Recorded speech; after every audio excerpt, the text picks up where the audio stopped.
Bismillahirrahmanirrahim. Assalamualaikum warahmatullahi wabarakatuh. Alhamdulillahi nahmaduhu wa nasta'inuhu wa nastaghfiruh wa na'udzu billahi min shururi anfusina wa min sayyiati a'malina. May yahdihillahu fala mudhillalah wa may yudhlil fala hadiyalah. Asyhadu an la ilaha illallah wahdahu la syarikalah wa asyhadu anna Muhammadan abduhu wa rasuluh.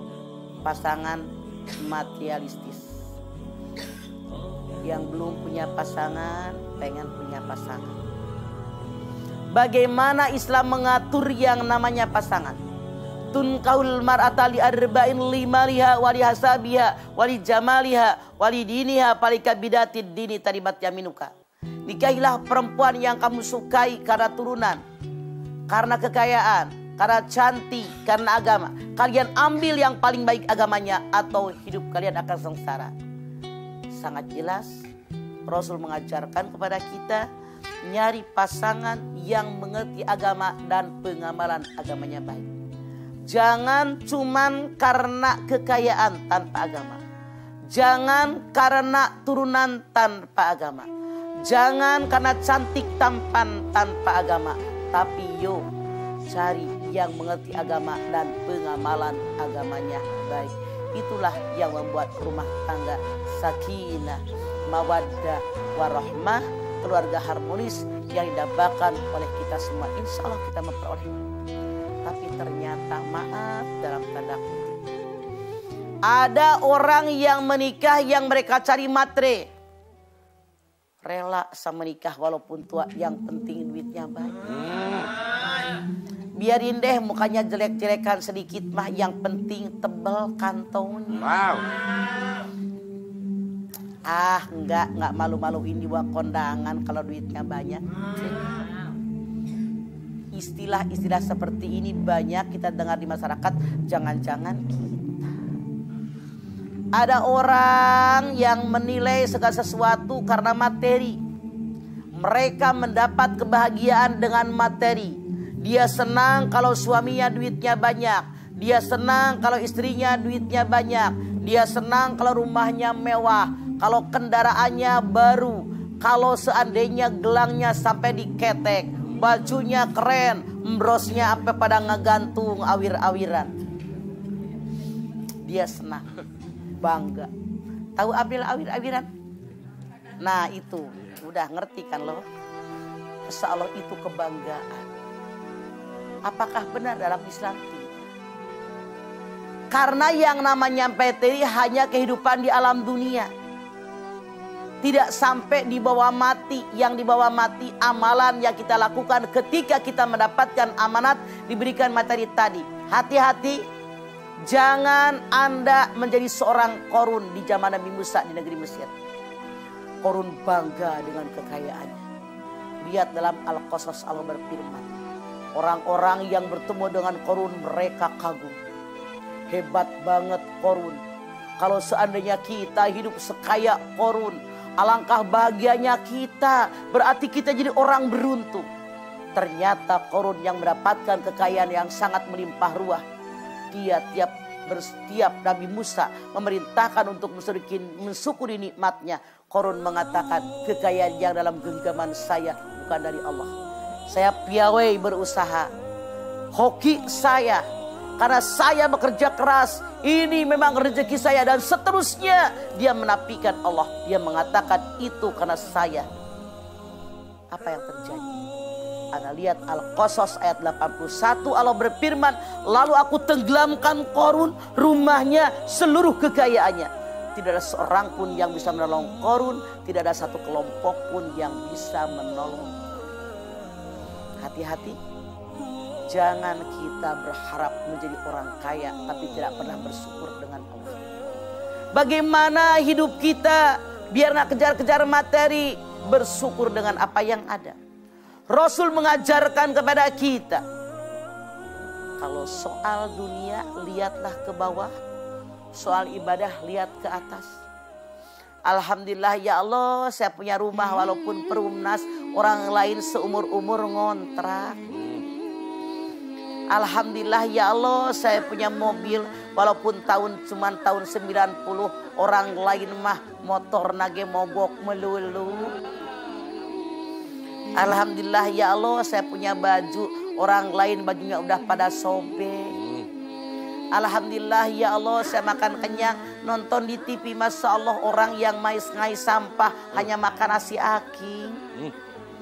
Soal akhirat, soal ibadah, lihat ke atas.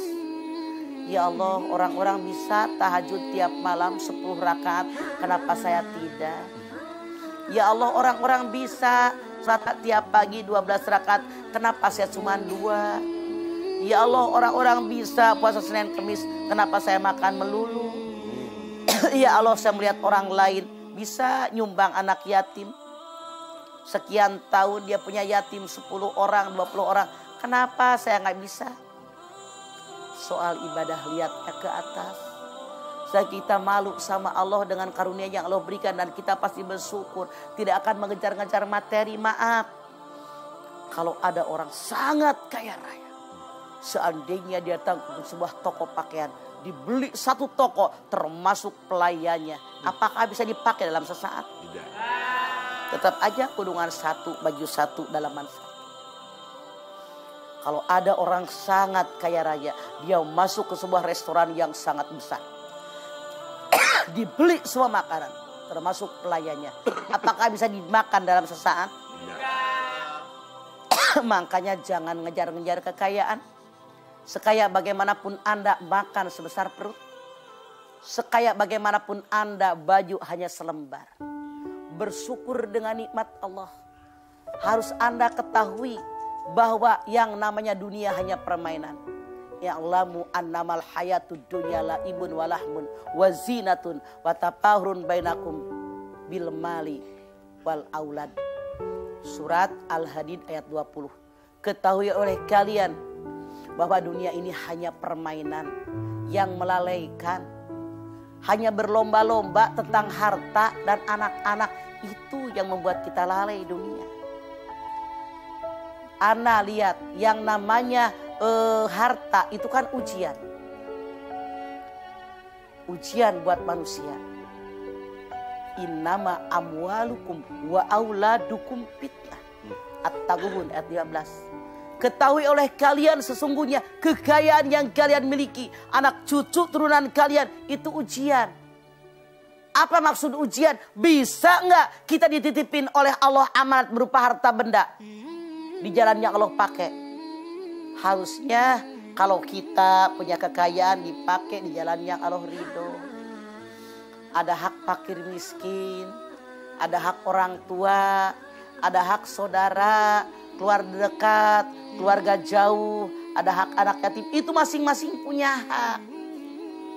Kalau seandainya kita diberikan kekayaan, diberikan harta, dan seterusnya secara keduniaan cuman buat diri sendiri, itu justru ujian buat kita. Artinya kita tidak lulus. Cuman perhiasan hidup di alam dunia. Al-malu wal banuna zinatul hayatid dunya.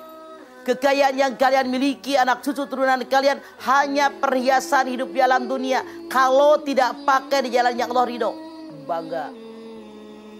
Rumah bapak ya? Iya, rumah saya. Wow. Ya Allah ibu, masa Allah cakep banget pakai kudungan hijau. GR itu kemasukan setan. Harusnya berhamdalah karena semuanya milik Allah. Alhamdulillah. Sengaja dipamerkan gelang. Megang mic yang enteng 2 tangan. Biar gerangnya kelihatan kiri kanan. Pamer, aduh ibu, gelangnya sampai diketek. Gue. Salah. Harus sadar semua ilmu genggaman kita, apapun itu, umur, kesehatan, ilmu pengetahuan, ketenaran, pangkat, jabatan, kekuasaan, hakikatnya milik Allah, cuman diamanatkan kepada kita. Jangan jadi cewek matre, ke laut aja, hati-hati.